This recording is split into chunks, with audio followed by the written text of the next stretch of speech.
Martial Peak 3541. Malam itu dingin. Bulan bersinar terang dan bintang-bintang jarang. Di puncak pegunungan. Di atas aula. Putri Lan Xun dari Star Soul Palace menyatukan tangannya dan dengan tulus berdoa kepada bulan yang cerah di langit. Berdoa untuk kepulangan ayahnya dengan selamat. Hampir setiap malam. Dia akan berdiri di sini selama 4 hingga 6 jam. Berharap ketulusannya akan menggerakkan kehendak langit dan bumi dan memberikan perlindungan yang cukup kepada ayahnya. Dunia sepertinya mendengar doanya. Dan bulan terang yang tergantung di langit tiba-tiba menjadi lebih cerah. Cahaya bulan yang lembut tersebar di tanah dan menyebar ke seluruh tubuh Lan Xun. Memberikan perasaan hangat. Seperti tangan besar yang digunakan ayahnya untuk membelai kepalanya ketika dia masih muda.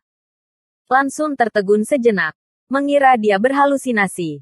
Tetapi setelah diperiksa lebih dekat, bulan yang cerah di langit memang jauh lebih terang dari sebelumnya.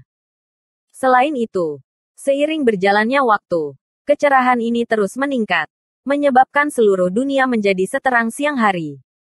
Pada saat yang sama, semua makhluk hidup di batas bintang menatap bulan yang cerah di langit yang tampaknya telah berubah menjadi matahari. Di bawah penerangan bulan purnama ini, bintang-bintang yang jarang terlihat redup dan kusam. Wajah Lan Xun tiba-tiba menjadi pucat saat rasa takut yang tak dapat dijelaskan memenuhi hatinya.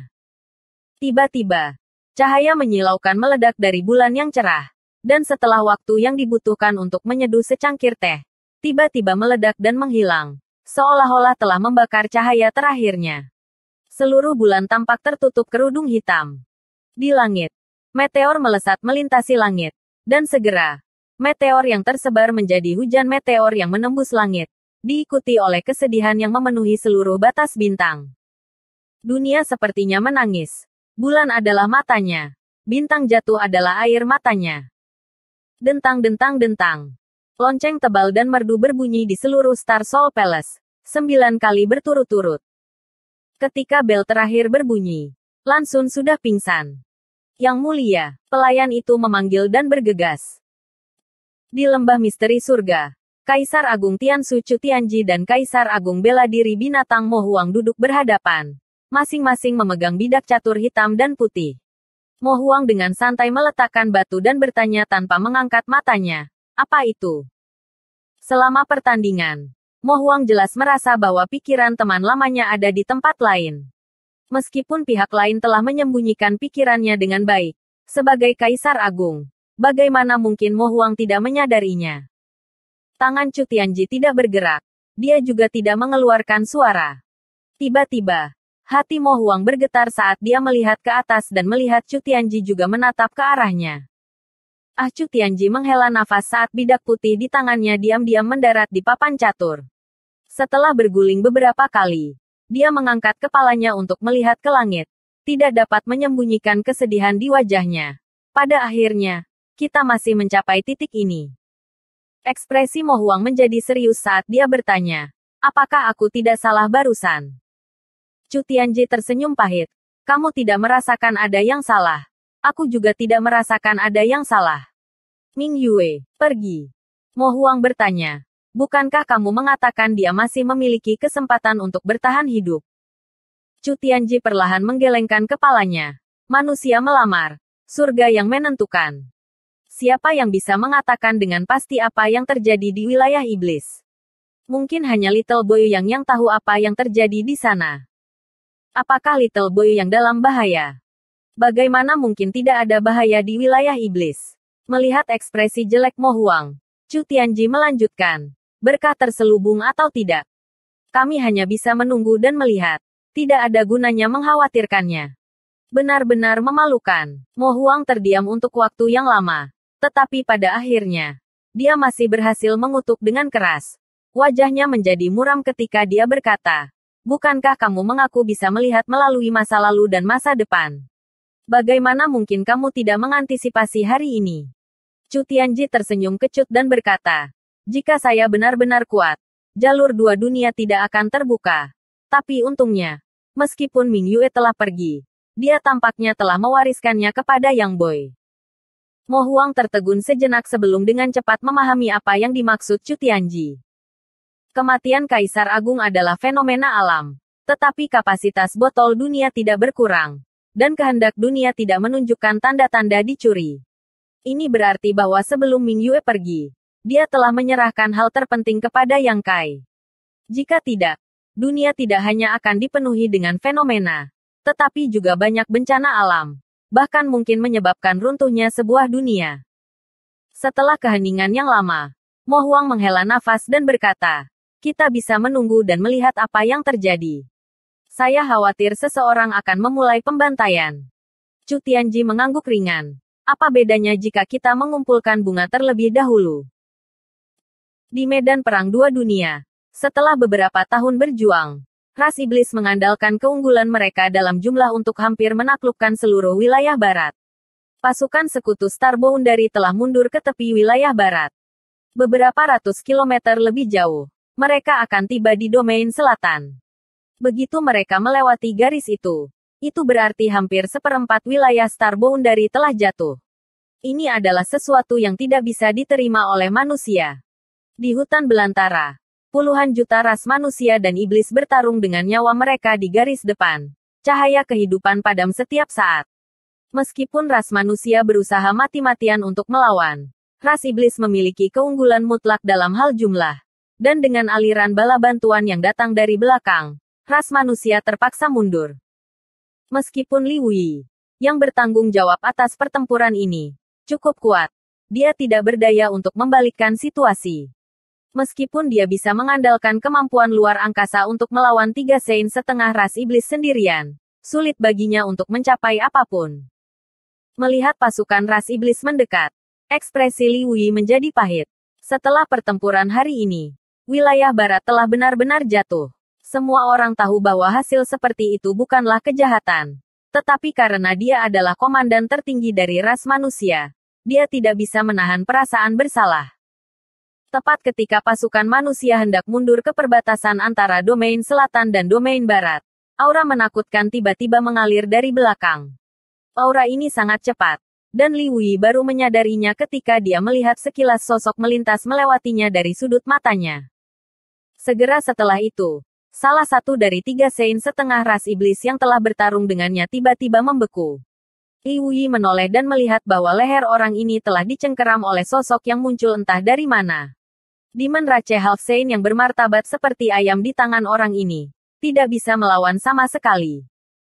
Melihat bagian belakang sosok heroik ini, Li Wuyi berseru, darah besi senior. Dia tidak bisa mengerti mengapa orang ini datang ke sini. Sein iblis dari wilayah iblis dan Kaisar Agung dari batas bintang telah lama sepakat bahwa tidak ada pihak yang akan ikut campur dalam pertempuran ini. Jangan sampai api perang meningkat terlalu cepat. Sudah begitu lama, baik Demon Sein dan Great Emperor telah secara ketat mematuhi perjanjian ini dan tidak pernah muncul di medan perang.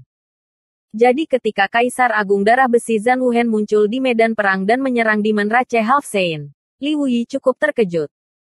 Mungkinkah perang telah mencapai titik di mana kedua belah pihak kombatan terkuat dipaksa untuk bertarung? Jika itu masalahnya, itu bukan hal yang baik untuk batas bintang, tetapi hal yang buruk. Bagaimanapun, medan perang berada di batas bintang. Konfrontasi antara Kaisar Agung dan Sein Iblis kemungkinan akan menghancurkan seluruh wilayah barat. Agung Kaisar Agung, Half Sein yang ditenggelamkan oleh Zhan Wuhen di leher menjadi merah saat dia menatap wajah tegas di depannya dengan tak percaya.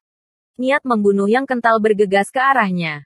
Hampir nyata, menyebabkan dia gemetar ketakutan.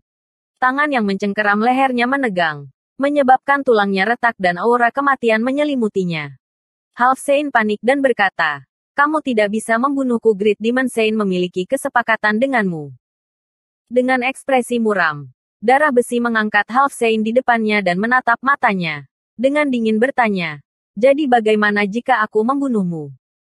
Begitu dia selesai berbicara, dia memanggil Kaisar Qi dan mengepalkan tinjunya, menyebabkan Demon Rache Half Sein meledak seperti semangka dan meledak menjadi kabut berdarah. Mata Li Wuyi tidak bisa menahan pelebaran saat 2 Sein setengah ras iblis lainnya juga menatap kosong. Dia benar-benar membunuhnya. Tidak ada yang mengira Kaisar Agung tiba-tiba muncul di medan perang pada saat seperti itu dan membunuh Demon Rache Half Sein tanpa peringatan apapun. Apakah dia mencoba untuk melanggar kesepakatan di antara mereka? Apakah Kaisar Agung dan Saint Iblis benar-benar akan meninggalkan tribun penonton dan memasuki medan perang? Tanpa ragu-ragu, Li Wui mengulurkan tangannya dan meraih dua Saint setengah ras iblis lainnya. Saat hukum luar angkasa berfluktuasi, ruang di sekitar kedua setengah Saint tiba-tiba menjadi sangat berat. Keduanya melihat peluang dan segera mencoba melarikan diri. Tetapi Li Wui bahkan lebih cepat. Dengan penundaan ini, darah besi bergegas ke Half Saint lainnya dan, di bawah tatapan ketakutannya, dia menghancurkan tubuhnya menjadi berkeping-keping. Tanpa henti, darah besi tiba di depan Half Saint ketiga dan membanting telapak tangannya ke bawah, menyebabkan kepala dan tubuh bagian atas Half Saint menghilang, hanya menyisakan kedua kakinya. Dalam sekejap mata, 3 Demon Rache Half Saint telah jatuh. Darah besi tidak berhenti. Sosoknya berkedip saat dia bergegas ke medan perang, menghancurkan Demon Rache kemanapun dia pergi. Apakah itu umpan meriam ras iblis tingkat rendah atau Raja Iblis dan Half Saint tingkat tinggi? Tidak ada dari mereka yang bisa menahan satu pukulan pun darinya. Li Wui menatap kosong ke punggungnya. Firasat buruk memenuhi hatinya. Sebagai Kaisar Agung, darah besi tidak mungkin bertindak begitu gila tanpa alasan. Sangat mungkin bahwa sesuatu yang besar telah terjadi dan memprovokasi dia, menyebabkan dia bertindak seperti ini. Memikirkan kembali fenomena dunia dari sebelumnya, hati Li Wui tenggelam. Namun, sebagai komandan pertempuran ini, dia dengan cepat menenangkan diri dan memerintahkan pasukan ras manusia untuk mengejarnya. Seorang Kaisar Agung yang tiba-tiba ikut campur dalam pertempuran ini hampir memusnahkan pasukan kuat yang tak terhitung jumlahnya dari ras iblis. Garis depan pertempuran 3000 km dipenuhi dengan mayat ras iblis. Dan saat pasukan ras manusia maju, mereka tidak menghadapi perlawanan yang layak. Semua keberanian ras iblis telah hancur. Dan tidak ada dari mereka yang berani berlama-lama. Hanya ingin melarikan diri menuju lintasan dua dunia. Tidak sampai 10 hari setelah pertempuran ini berakhir, darah besi akhirnya kembali dari lorong antara dua dunia, bermandikan darah. Li Wui tidak tahu apa yang telah dia lakukan dalam 10 hari terakhir. Tetapi sejak saat itu, Demon Rache telah damai untuk waktu yang lama. Menghitung tanah yang berbatasan dengan wilayah selatan dan wilayah barat, tidak ada satupun ras iblis yang terlihat dalam jarak 200.000 km. Dan tempat-tempat yang telah direbut semuanya telah direbut kembali. Bersambung.